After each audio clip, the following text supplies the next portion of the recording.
Okay, good afternoon, everybody. My name is Francesco Emma, and I'm speaking to you from my office in Rome. We've been having some technical problems, so unfortunately, Elena, who is the moderator for this webinar, and Elevchenko, will not be able to join because we're having connection problems. And so we decided that I will basically moderate myself. Welcome to everybody. I see that there is a fair number of you that connected, and we usually wait a few minutes, but I think that we've already passed 4 minutes. We are 4 minutes past the hour, so my suggestion is that we go ahead and start. So the topic of the webinar today is to give you an update on the treatment of steroid-sensitive nephrotic syndrome. And I decided to start with this slide that sets the plan for the webinar. Basically, what the progresses that have been made over the past years in the treatment of this disease, rather than identifying new drugs that we could use for treating steroid-sensitive nephrotic syndrome, are more concentrated in performing studies from which we have learned quite a bit on how to best use the drugs that have been proposed and tested for this disease in the past decades. And during this talk, I will focus on this, and I will try to highlight some studies that really are now helping us to have a clearer idea on how to treat this disease. And to start, I would probably I would use this slide because our problem in treating steroid-sensitive nephrotic syndrome really is a problem of toxicity.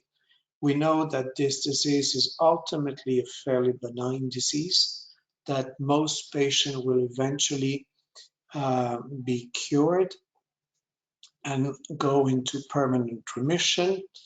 About 20 to 30% will still have active disease when they are adults. And the goal of the therapy really is to go from the moment the patient is diagnosed to the moment where he stops having relapse, or he or she stops having relapse, with the fewer side effects possible related to the therapy. And if steroid had no toxicity, we wouldn't need other drugs. We would simply treat patients with steroids. Unfortunately, this is not the case, and many of our patients experience steroid side effects. And for this reason, we need more agents to modulate the side effects of steroids and balance the side effects of the different drugs so that we reach the time of permanent remission without having accumulated too many side effects. So basically, when a child presents with steroid-sensitive, with idiopathic nephrotic syndrome, what we do, as you all know, is that we treat these patients with steroids, and then we classified our patients as steroid-sensitive or steroid-resistant nephrotic syndrome.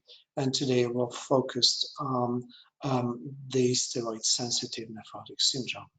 And then the second thing that we do is that we observe the patients after the first treatment, and we try to see if the patient has infrequent relapses or even no relapses. And in that case, the patient go rapidly in long-term remission. Or if the patient has relapses, has frequent relapses, or is even steroid dependent.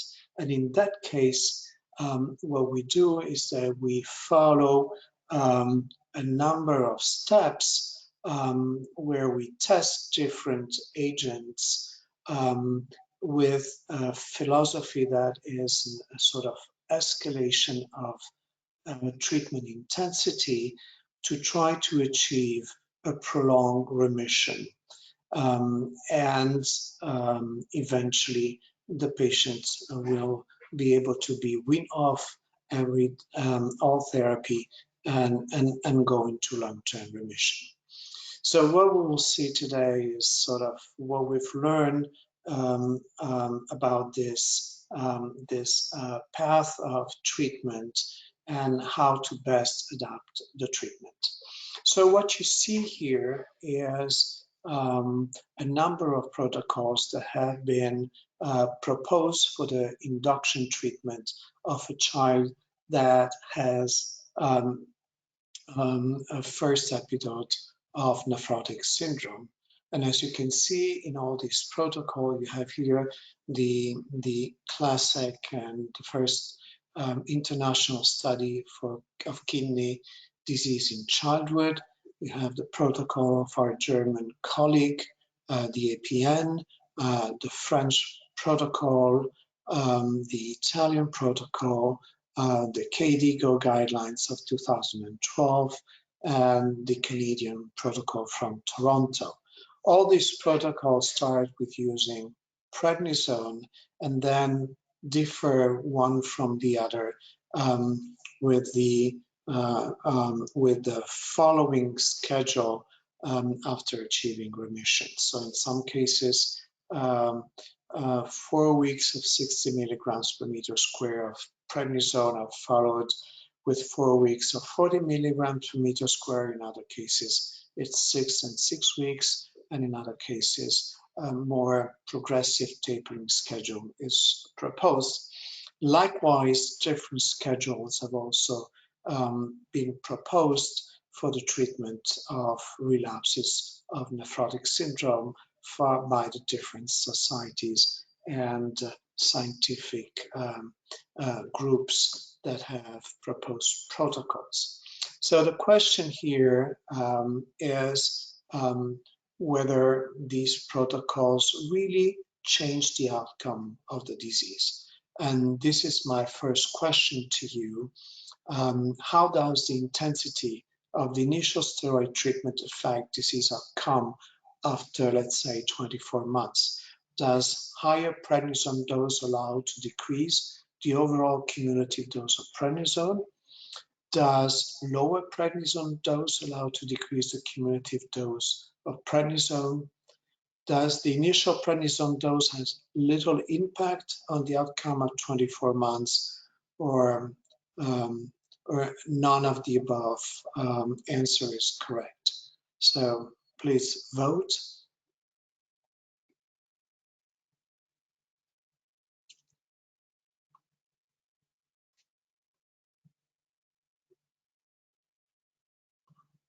And from my screen, I cannot see you voting. So Tanya, can you close the poll?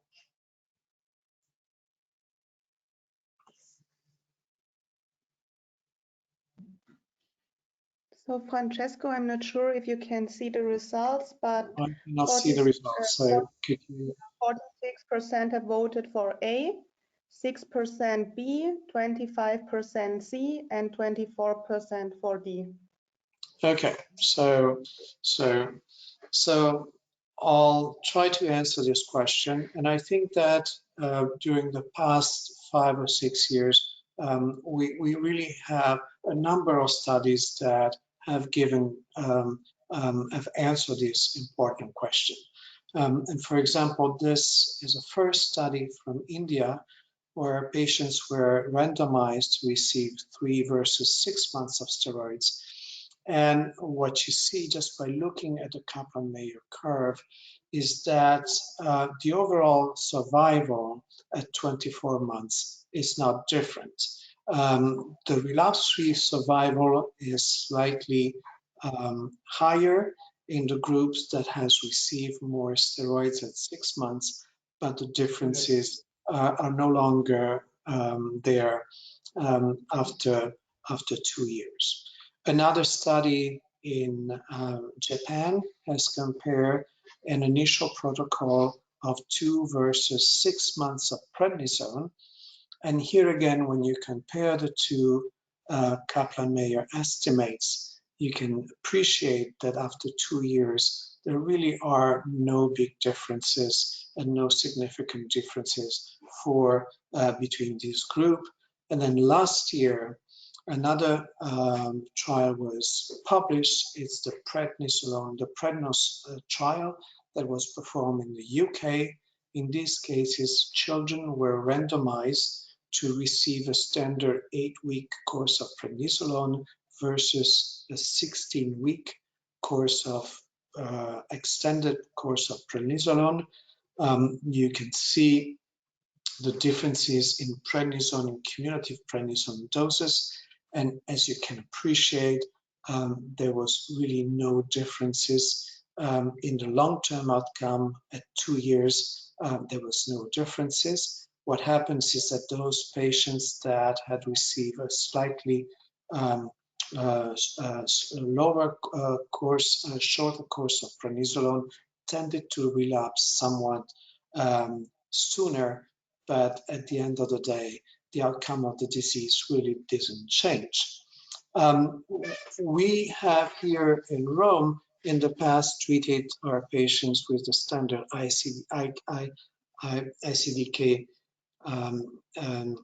ICDC protocol with 4 weeks of 60 milligrams per meter square, followed by 4 weeks of 40 milligrams per meter square.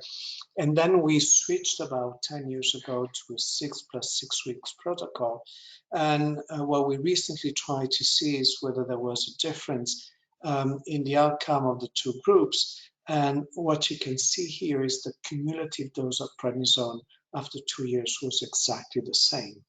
What happens is that patients that receive 6 plus 6 weeks in the beginning receive more prednisone, but then these patients in fact relapse sooner and therefore receive more prednisone for relapses, and eventually there was no difference between these two groups. So we can now answer this question. There has been in the community a long-lasting debate on what was the best induction protocol for a steroid-sensitive nephrotic syndrome. And I think that these studies really answer the question. And the answer is that it really doesn't matter that much. I think the important thing here is that we treat all the patients in the same way, because unless we do so, we cannot distinguish patients with a more severe or less severe disease. If you give a little bit less steroids, you will spare steroids in the beginning, but probably your patient will relapse sooner and therefore will receive in the end approximately the same amount of steroids, which is what is represented in this slide. Now, a second question is whether we need to taper steroids when we induce treatment with prednisone. And I think that the most important study is the Dutch study. And in this study, the induction therapy was randomized into two schedules. One was a 3 months prednisolone course, and the other one was a 6 months prednisolone course where prednisone was progressively tapered. Now, the cumulative dose of prednisone in these two protocols was exactly the same. And as you can see, looking at these Kaplan-Meier curves, there was really no differences in the rate of relapse, in the rate of between these two schedules. So at least for the induction, having prolonged schedule of prednisone really didn't change the outcome. Now, as you know, most of the prednisone that our patients are receiving is not the prednisone that they received during the first episode, but it's the prednisone that they're receiving during repeat courses of prednisone each time they relapse. So in Italy, what we've done is that we've run this multicentric prospective trial, which is the PROPENE study. The initial results have been presented recently and hopefully will be soon published. I'm just showing you here the most important result. In this case, relapses of nephrotic syndrome were treated with two different schedules of prednisone. The idea here is the same as the one that I just shown you. The cumulative dose of prednisone is exactly the same.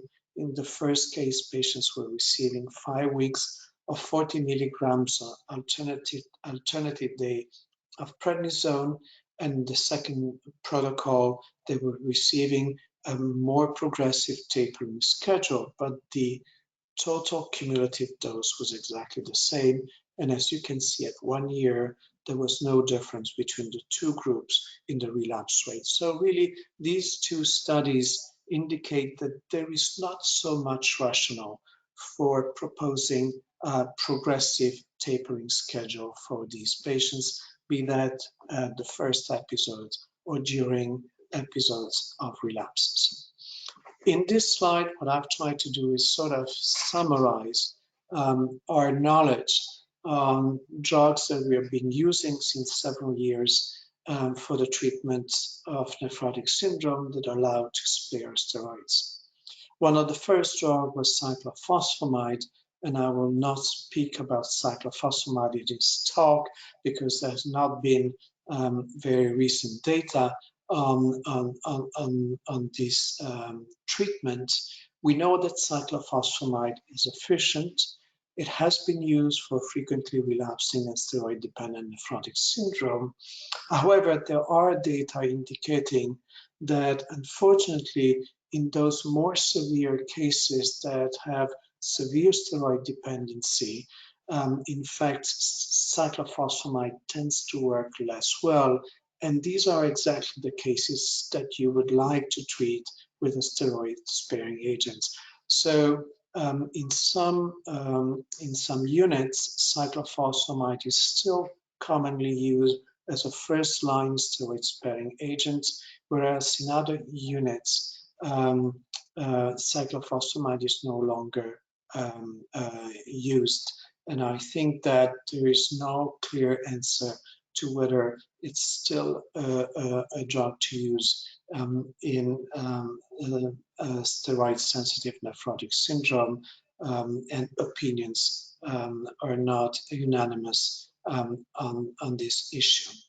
Then levamisole has been used for many years, but until recently we had no formal trial demonstrating the efficacy of levamisole. But recently we had some, and I will discuss them in a moment. Calcineurin inhibitors have been used since many years, and I think that by now we know that they are very efficient in preventing relapses of nephrotic syndrome, but they have side effects, and they're frequently used to treat the most severe cases, the steroid-dependent nephrotic syndrome cases. Mofetil mycophenolate, since now several years, has emerged as an efficient treatment for nephrotic syndrome, and I will discuss them that in the talk, and then I will finish by speaking about rituximab. So my second question to you is, how does levamisole works? Does it inhibit humoral responses? Does it decrease polymorphonuclear cell survival? Does it has indirect effect on T cells? Or all of the above are correct? So again, I'll ask here Tanya to just run the poll and to close it when people have answered, because I cannot see you responding on my screen and I cannot see the results of the polls.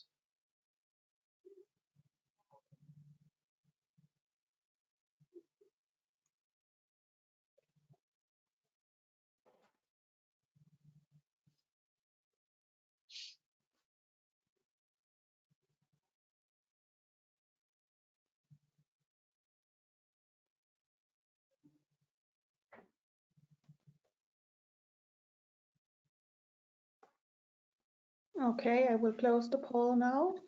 And the results are, we have 16% for A, 4% for B, 36% C, and 44% for D. Okay, so here again, the answers are distributed among the different answers. So we actually, the levamisole is an interesting drug. I think one of the most interesting aspects of levamisole is that it's a cheap drug, and that is very relevant in some countries. It was developed as an anti-helmintic agent, and then it was used for solid tumors, but was not found to be efficient. The idea was that it would stimulate the immunity to get rid of residual tumoral cells. And because it was thought to have an action on the immunity, then it was used for other immune diseases, as in Behçet syndrome or nephrotic syndrome. And in fact, in these diseases, it was found to be probably efficient. But because the market for this drug has decreased immensely after it was the indication for tumor treatment was dropped, in many countries, it has no longer been available. And also for this reason, we don't have really good studies that that tell us how it works. What we know is that it actually enhances humoral responses, that it prolonged polymorphonucleated cell survival, it stimulated chemotaxis, macrophage activation, and probably what is the most relevant thing on nephrotic syndrome is that it acts on T cells indirectly through the activation of dendritic cells and through the stimulation of interleukin-18 and interferon gamma signals. Now, for many years, we only had retrospective cohorts and small case series. And really, only 2 years ago, the first randomized control trial, which was a multicentric trial, was published. And this trial randomized patients to receive either levamisole or placebo. Patients that had frequently relapsing nephrotic syndrome or steroid-dependent nephrotic syndrome were enrolled. And as you can see on the Kaplan-Meier survival curve, there was a clear benefit for levamisole in preventing relapses at 1 year of follow-up. The safety profile of the drug was good. There was one ANCA-associated arthritis, but what was the most also very interesting is that it seemed to have higher effectiveness in the Indian population. And in fact, in that population, the frequency of frequently relapsing nephrotic syndrome was much higher than in European centers that had enrolled mostly steroid-dependent nephrotic syndrome patients. So taken together, these data indicates that levamisole works, but that it probably works better in patients that have frequently relapsing nephrotic syndrome as opposed to patients that have steroid-dependent nephrotic syndrome. And in this small case series that was published as a comment to the paper, you basically see the same thing. This is a case series by Dr. Kemper and Dr. Newhouse, where you can see the frequency of relapses after and before and after levamisole treatment in patients that are frequently relapsing. Where you have a marked decrease in the number of relapses as opposed to patients that have steroid dependency, where the treatment doesn't seem to be very effective. One thing that I think it's worth remembering when talking of levamisole therapy is that some patients in time can develop an arthritis or cutaneous vasculitis. In our experience, on average, this is not something that develops soon after initiating the therapy, but rather after 1 or 2 years of therapy. And most of these patients develop ANCA positivity. The reaction is reversible upon treatment discontinuation and steroid treatment, but the ANCA positivity may persist for several months and several years.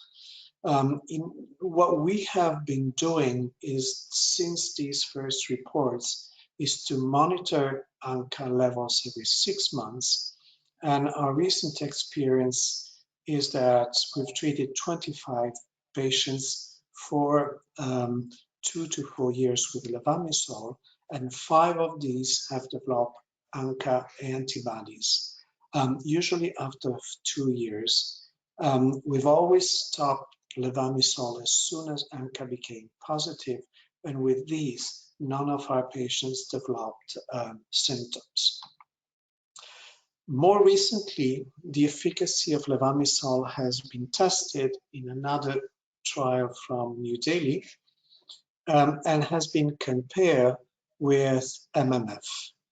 And as you can see, at 1 year, there were no major differences between levamisole given every other day at a dose of 2.5 milligrams per kilogram compared to MMF.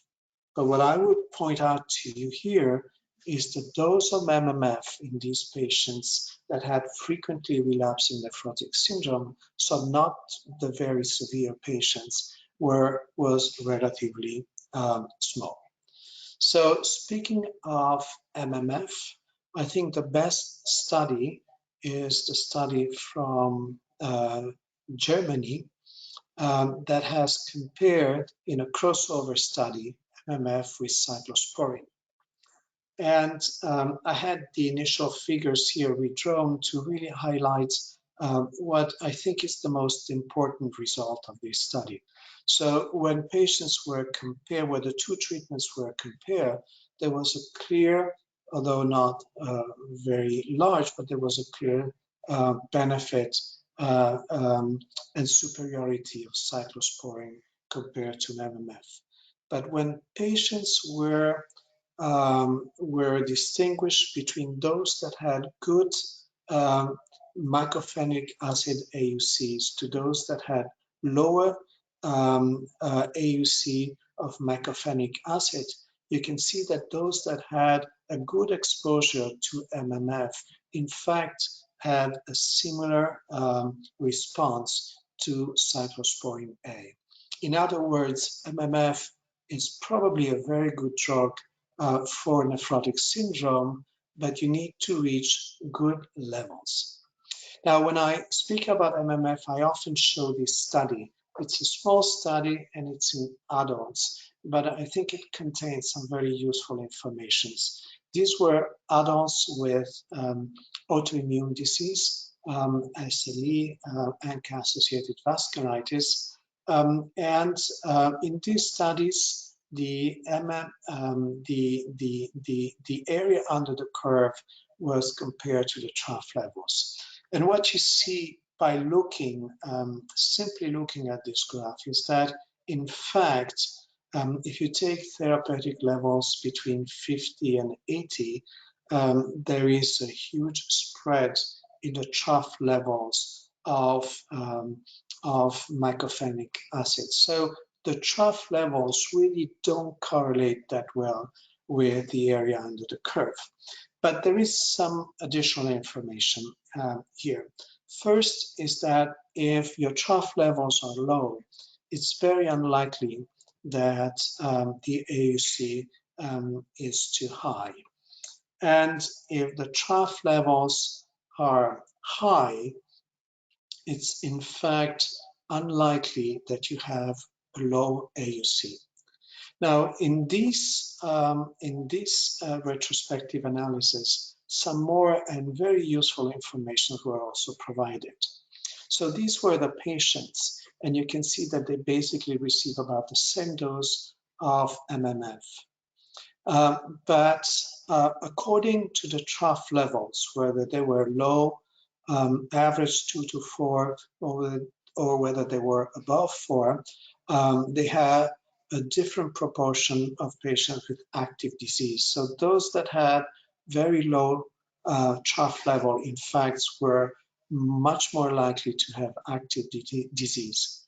Conversely, those that had high trough levels usually did not have active disease, but their frequency of adverse events was higher. And those were basically hematological and gastrointestinal side effects. And I think that just by looking at this data, there is a number of information that can be useful in treating our patients. So basically, this is what we tend to do when treating patients with MMF, which is for us a first choice in steroid-sparing agents, is that if the trough levels are low, we would increase the dose in patients that are not well controlled with MMF. If the trough level in these patients are high, then we would go ahead and measure an area under the curve. And if this is low, then we would further increase the dose of MMF. And I know that many of you do not have access to mycophenolate levels, and this is why the study that I just showed you is in fact interesting. If there are no apparent side effects, I think that you can prudently increase the dose. But what we clearly understood is that to treat nephrotic syndrome with MMF, you probably need higher doses than those that we are used to for our transplant patients. Now, sometimes what happens is that you have a patient which is very well controlled with MMF, you measure a trough level, and then you find high trough levels of MMF. So if we don't have side effects, we usually do not decrease the dose of MMF. We monitor the patient, and only if the trough levels remain persistently high, then we would measure an AUC and think if it's appropriate to reduce the dose.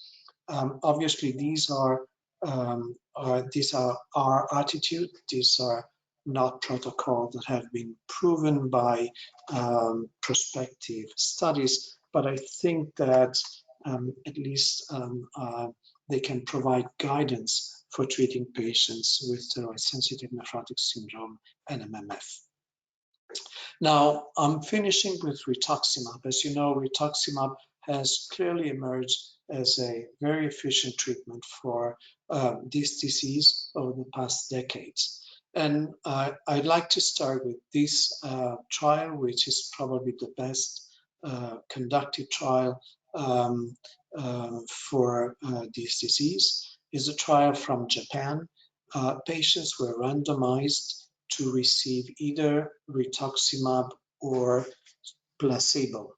Now, these patients had frequently relapsing nephrotic syndrome or steroid-dependent nephrotic syndrome, and all of them had been treated with other immunosuppressive drugs or cyclosporine, which is what you see here at the bottom of the slide. And the protocol was such that after treating patients with rituximab, then these drugs were decreased and discontinued progressively by 6 months of treatment.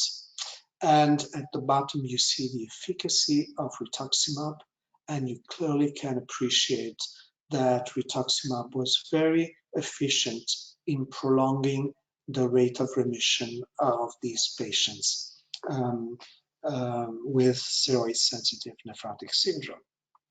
Last year, this trial, actually 2 years ago, this second trial was published.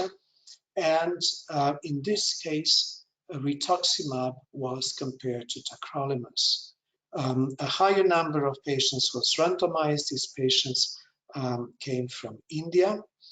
And on the right side of the slide, you can see here the results. And in this case, rituximab was found to be superior to tacrolimus in preventing relapses of nephrotic syndrome. Now, what is important is that here patients had steroid-dependent nephrotic syndrome, but had not received any other immunosuppressive treatment prior to rituximab. Now, the reason I selected these two trials is the following, and I'm presenting you here side by side these two trials. And what I'd like to point out to you here is the difference of outcome at 1 year. In the Japanese trial, we have a 30% remission rate at 1 year, and we're close to 90% in the Indian trial. And what was really the difference here between these two populations was the characteristic of nephrotic syndrome of the patients that were enrolled. These patients had a much more severe nephrotic syndrome. They had been treated with other immunosuppressive therapies, as opposed to these patients that had not received other immunosuppressive therapies prior to the trial. Now, Dr. Basu showed us at the last IPNA meeting the longer outcome result of this trial, and soon after reaching the 52 weeks follow-up time points, a number of these patients with rituximab started to relapse. But what I wanted to point out to you here in this slide is that much of the efficacy of rituximab also depends on the severity of the nephrotic syndrome. Another important study has just been published this month in Kidney International. This is a retrospective analysis of patients with steroid-sensitive nephrotic syndrome that have been treated with rituximab. So the limitation of this study is clearly the retrospective nature of the trial, and so the definition of nephrotic syndrome could not really be very well appreciated, but in terms of severity. But it provides some very important information. So to sort of make sense of all this data, what these authors have done is that they have grouped patients in 3 rituximab doses. A low dose, basically a single 375 milligrams per square meter of rituximab, a medium dose that was basically 2 doses of 375 milligrams per meter square of rituximab, and a high dose above a gram of rituximab. And what they have observed was that there were no very large differences between this different protocol, except when you stratify these patients for the use of another immunosuppressive agent together with rituximab. And in particular, as you can see, the median relapse-free time was similar in the 3 groups of patients. But if you looked at those patients that had received a low dose of rituximab without another immunosuppressive agent, the median time to relapse was much shorter than compared to patients that had received a medium or high dose. This is the pink curve here on this slide that you can see here is different from the medium and the high dose. But once patient had received in those patients that had received another immunosuppressive drug, then there were no real difference between these 2 groups. So what we have learned in the last years is this, is that rituximab has different, can have a different efficacy in this setting, depending on 3 things. One is disease severity. So patients with more severe disease will tend to relapse more. Secondly is the number of doses that are given. And thirdly, whether patients maintain an immunosuppressive therapy together with rituximab or not. So basically what we do is this. I try to summarize here the data that are published in the literature, and these are estimated just by looking at the different studies. It would take too long to show you. In those studies that include mostly frequently relapsing nephrotic syndrome, the estimated without immunosuppressive therapy remission at 1 year is between 50 to 70%. But as the nephrotic syndrome becomes more severe, if you don't leave an immunosuppressive therapy and you look at the 1 year relapse-free survival, it decreases progressively. So what I think makes sense is that in these patients that have steroid-dependent nephrotic syndrome or even more severe cases, I think it's wise when you use rituximab to maintain an immunosuppressive therapy, or to take another attitude, that is to give 2 doses of rituximab for induction and then to repeat every 6 months for 1 or 2 years the treatment without waiting for a relapse. One last thing about rituximab. So we know that anti-CD20 therapy works by killing cells that are CD20 positive, and so they will basically eradicate those cells that are IgM memory B cells and the switch memory B cells. But short-lived plasma cells will last longer. What is interesting is this observation that we made a few years ago. That is that when comparing patients that relapsed or did not relapse after 2 years after receiving rituximab, really the CD19 B cell count didn't vary very much between these cells. So the reconstitution of CD19 positive cells was similar between these two groups.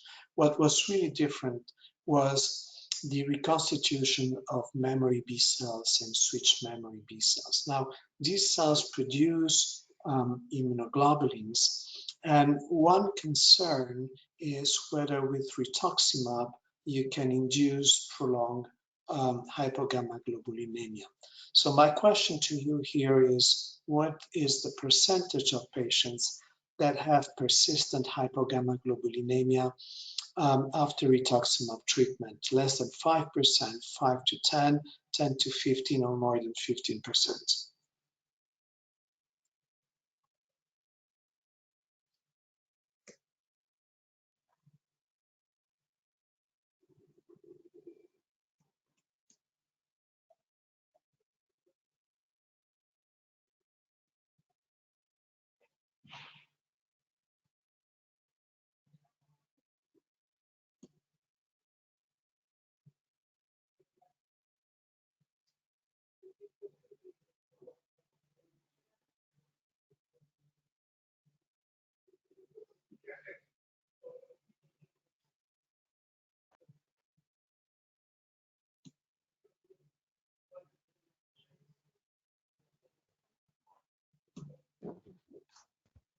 Okay, 5 more seconds. And here are the results. These are quite balanced. So we have 27% for A, 30 for B, 20 C, and 22 for D. Okay, so this is also very interesting. And I think that also in the past years, we are starting to answer this question. And in fact, what we've done here was to analyze the hypogammaglobulinemia, the frequency of hypogammaglobulinemia in our patient that had received rituximab. This patient had received at least 5 years ago the first infusion and did not receive any rituximab in the past 24 months. As you can see, 58% of these patients only receive one infusion and others receive multiple infusion. And what is the most important data and result here is that of these patients, 27% had a moderate hypogammaglobulinemia at these time points, and 3, in fact, had a severe hypogammaglobulinemia requiring immunoglobulin supplementation. Now, this year, a second study was published from France. This is a collaborative study including more than 100 patients. And these patients received rituximab. 20% of these patients had low immunoglobulin levels before starting rituximab, and 80% had normal immunoglobulin levels before starting rituximab. And of these, 30% had low immunoglobulin level when they were checked. The follow-up was a little bit shorter than the one that I just shown you before. And of those that had low immunoglobulin levels before starting rituximab, they persistently had low immunoglobulin levels. And of all these patients, in fact, 13 had developed infections. 2 things are particularly important in this study. First is that when you look at the prevalence of prolonged hypogammaglobulinemia, you can appreciate here that it's mostly young children that develop prolonged hypogammaglobulinemia, as if rituximab given in an immune system which is still not mature may have more impact than in a more mature immune system. And the second thing, which is what we also had observed, is that there was really no association with the dose of rituximab and the number of infusions. So here are 2 important messages. And this is being increasingly described by many groups in many diseases. I'm just showing you here just to highlight this side effect result on a group of 134 adults with rheumatoid arthritis treated with rituximab, and you can see that at 10 years, 30% of them had hypogammaglobulinemia, to the points that we're now starting to have recommendation for the management of secondary hypogammaglobulinemia due to B-cell targeted therapies. And I'm simply summarizing here some of the points that emerged from this consensus document from our English adult colleagues.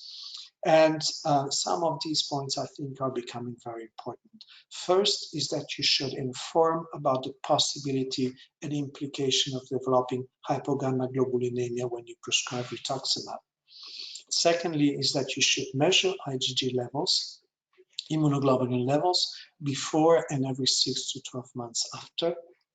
Now, a low dose of IgG levels, it's not an absolute contraindication to rituximab, and you should weigh the benefits and the risk.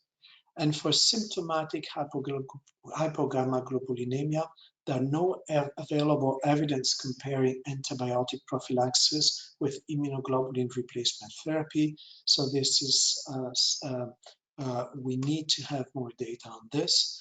And for patients that have severe hypogammaglobulinemia but are not symptomatic, there is no evidence to date whether to treat and how to best treat these patients. So these are open questions that I think will be very important to answer in the future.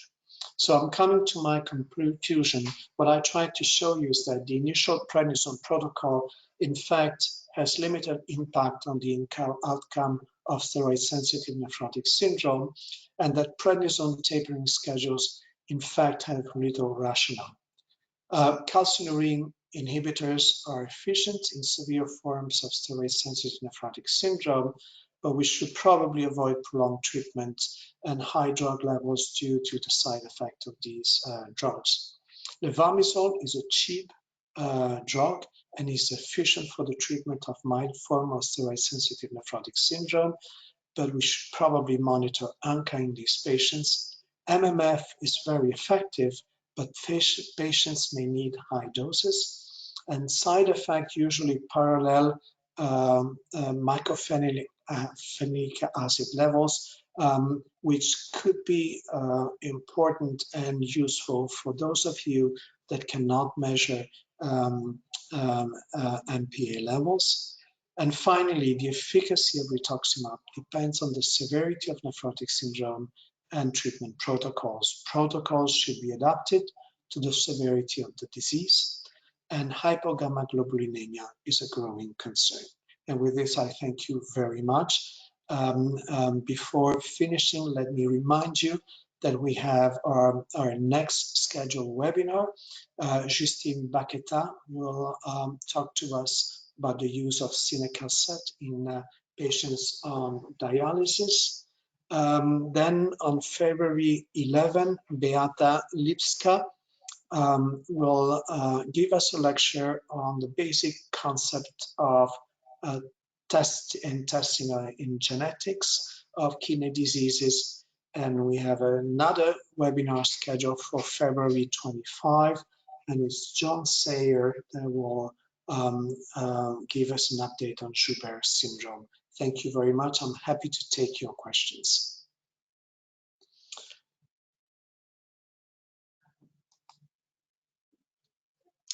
So what will happen now is that I will try to, because I'm acting both as a moderator and as the presenter, I'm sharing my screen. So basically, I can you can see the question. So there's a question from Isaac Liu. Hello, Isaac. And the question is, what is your rituximab protocol and how many doses and what interval? How long in your experience that remission lasts? And what do you do with patient at the end of the road? So I think I've shown you what we usually do. In patients, what we tend to do is in patients that have still active disease when they turn 18, we try to give them one dose of rituximab to try to see if we can induce a permanent remission. The other indication for rituximab in our center is obviously in these patients that have a severe disease that are frequently relapsing or have toxicity of other immunosuppressive drugs or are steroid dependent.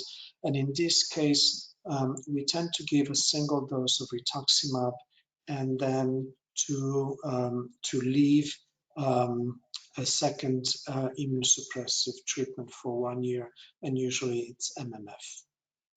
So the next question is from Perry. Hello, Perry. Are patients with secondary hypogammaglobulinemia post-rituximab less likely to have relapse of nephrotic syndrome? Well, this is a very interesting question. We certainly have a few patients that are behaving like that, but it's only a handful of patients. So it's hard to give you a strong answer to this question. But yes, we do have the sense that in those patients that have these type of side effect, maybe the rituximab acted very strongly on the immune system and they're doing better, but they also have hypogammaglobulinemia. So the next question is from Beatrice Freitas. What we know about prednisone daily versus alternate day in children diagnosed with nephrotic syndrome. So most patients, most centers will try to switch prednisone to alternate day to sort of minimize the side effects.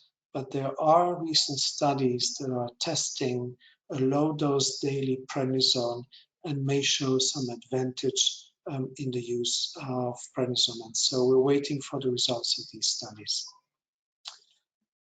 And we have the next question is from Mona Zawaidek, and I apologize for those of you whose name I don't pronounce well. Is there benefit in weaning steroids when looking at adrenal suppression? I don't think so. At least when we tested and we compare patients that were weaned sort of abruptly from steroids to those that underwent a progressive tapering schedule, we didn't see a difference. Importantly, these patients were all treated on alternate day steroids, and I think this probably makes a difference compared to those patients that are kept on daily steroids. But at least when we compare these patients with these two schedules, we didn't see we didn't appreciate any side effect in this respect. The next question from Dr. Kayani Gita Ambarsari is, for all patients who we would try rituximab, should we perform the genetic test before? This genetic test might be challenging for people in developing countries, I agree, but if you have a steroid-sensitive nephrotic syndrome, I don't think that there is an issue about a genetic mutation. If you take patients with steroid-resistant nephrotic syndrome, then of course you can have genetic mutations, but these patients are also much less likely to respond to rituximab, and the indication of using rituximab in these patients is actually less clear. The next question is from Hani Adriani Puspitasari. Do you have any opinion about the use of ACE inhibitors or ARBs in steroid-sensitive nephrotic syndrome? We usually don't use these drugs in patients that have steroid-sensitive nephrotic syndrome. We had performed in the past a retrospective study looking at biopsy of patients that have been treated with cyclosporine. In these patients, we did see a moderate effect, toxic effect, by combining ACE inhibitors and cyclosporine, which in fact makes sense because these two drugs decrease blood flow to the kidney and may cause an ischemic lesion. But overall, these patients do not require for a proteinuric effect an ACE inhibitor simply because they don't have prolonged proteinuria. If some of these patients are become hypertensive, then we would use it, but we would use it for that indication. Then Fernando Arias is asking, I would like to ask about the cost effectiveness of rituximab in, let me just bring out the question to, hold on a second.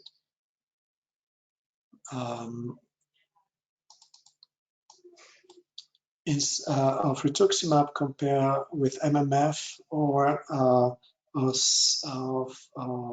calcineurin inhibitors? This, I think, is a very interesting question, and I'm not aware of studies that have really compared the two treatments. Obviously, it all depends about the time, the remission time, and so the answer to this question may vary according to the severity of the nephrotic syndrome, and it also depends on whether you maintain a second immunosuppressive drug or not. And since MMF is now available as a generic drug, the cost of FFF has also decreased. So So the answer to this question may not be the same in every country, but I think it's a very important question. Do you monitor CD19 or CD20 to monitor the efficacy? Dr. Pradham is asking this question. Yes, we do monitor CD19 count at regular interval. We used to do it nearly on a monthly basis. Now that we are getting more used to this treatment, we do it less frequently.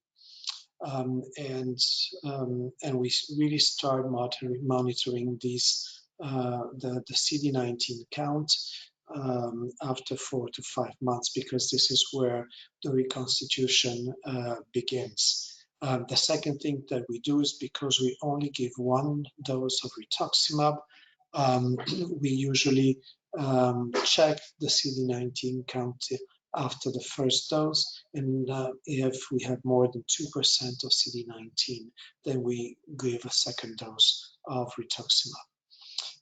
And this is when we consider to repeat the dose. Dr. Swarnim is asking, can we give rituximab during relapse, or should we wait until the patient is sort of not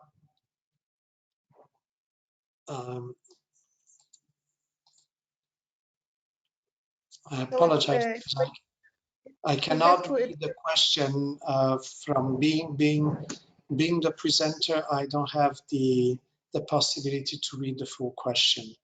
Okay, Francesca, let me read the question if you agree. So, yes, Dr. Swarnim asks, can we give rituximab during relapse, or we should wait till the patient is in remission? I think you should wait until the patient is in remission.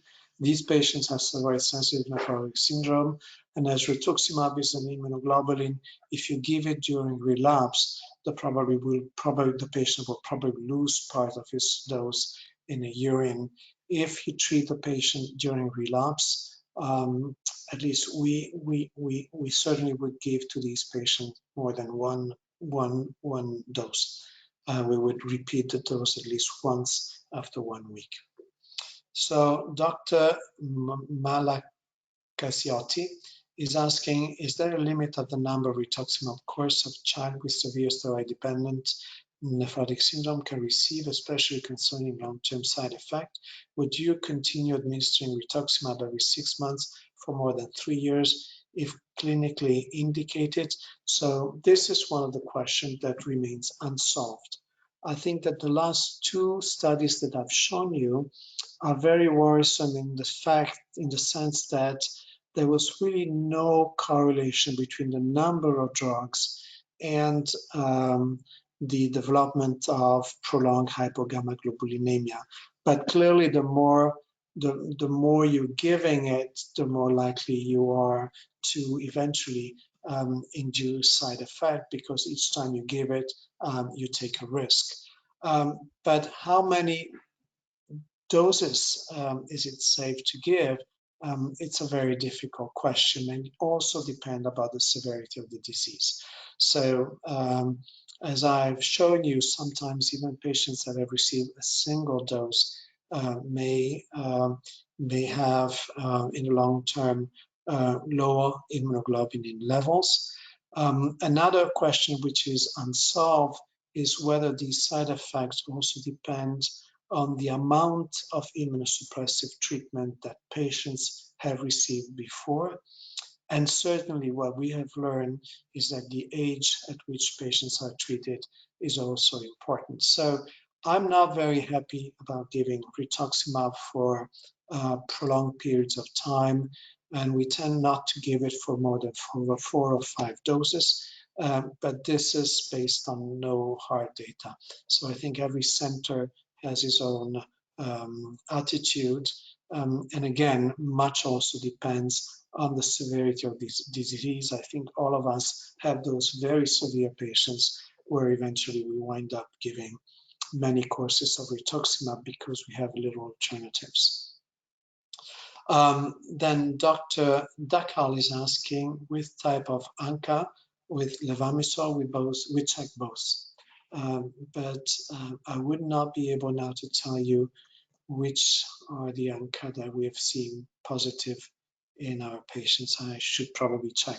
I apologize, I don't have the answer. So Dr. Suba from India, thank you very much for your nice presentation. And now Dr. Dursan is asking, what is the rationale time for the duration of MMF for CNI treatment in the treatment of steroid-sensitive nephrotic syndrome? Again, there is no standard protocol. My personal rule is that if I give a calcineurin inhibitor and the patient is in prolonged remission and is in remission after 12 months, I try to decrease treatment. And for MMF, if a patient is in remission for more than 2 years, I also try to decrease and to stop treatment in that case. In this disease, we have no markers of disease activity. So eventually, when you treat these patients, you need to try at regular interval to decrease therapy. Otherwise, you don't know if patients are cured or not. Dr. Victor Alfonso Lopez Baez is asking, can we start rituximab before cyclophosphamide? Can you help me reading the rest of the question, please, Tanya? It's written before cyclophosphamide in patients of DSNS. So as we learn more and more how to use rituximab, the tendency now is to try it sooner in the course of the disease. And I think that studies are now needed to really see whether rituximab can be used or should be used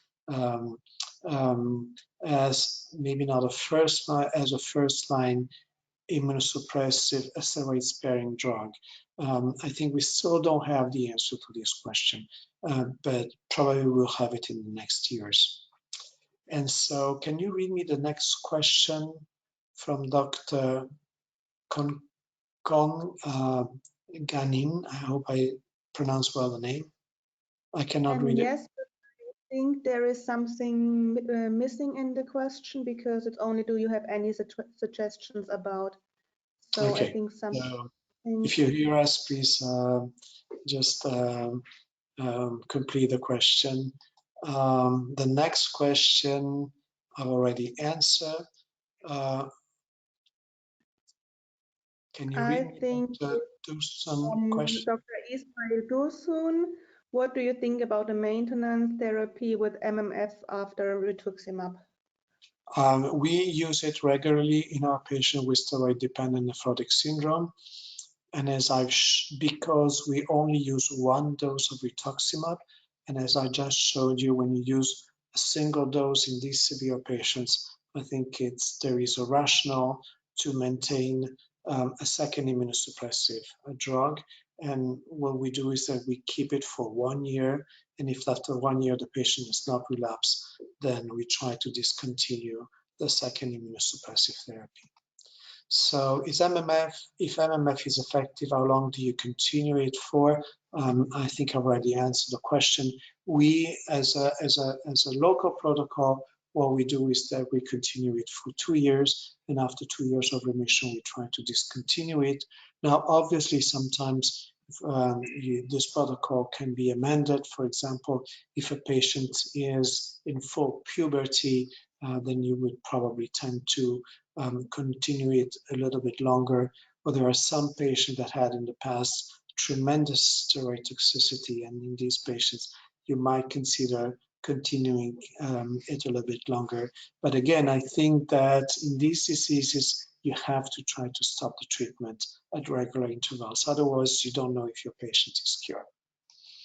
So I have 2 more questions, and I think we have closed our questions. When do you screen for ocular side effects on steroids or decreased bone density? for the first time in steroid-sensitive nephrotic syndrome. So in those patients that receive prolonged courses of prednisone, we do this on a yearly basis. So we start 1 year after the first dose of prednisone, and then we check it every year. Now, if patients had not received steroids substantially in the past year, we don't check their eye and their bone density systematically. Obviously, if the bone density was not good the year before, we would probably tend to check if it has improved after trying to reduce the amount of steroids that we had given to that patient. And we are coming here to the last question. Can you read it for me? Oh, this is the question we had before, and I think I've already answered this question. So I think this sort of ends the webinar. Thank you very much, all of you, for attending. Again, the apologies from Elena Levchenko for not being able to moderate this webinar, and I remind you the next webinars that are here on your screen. Thank you very much, and have a good day. Thank you Tanya, very much. can you finish the webinar? Yes, I will close the webinar now. Thank you very much for the excellent talk. Bye. Bye.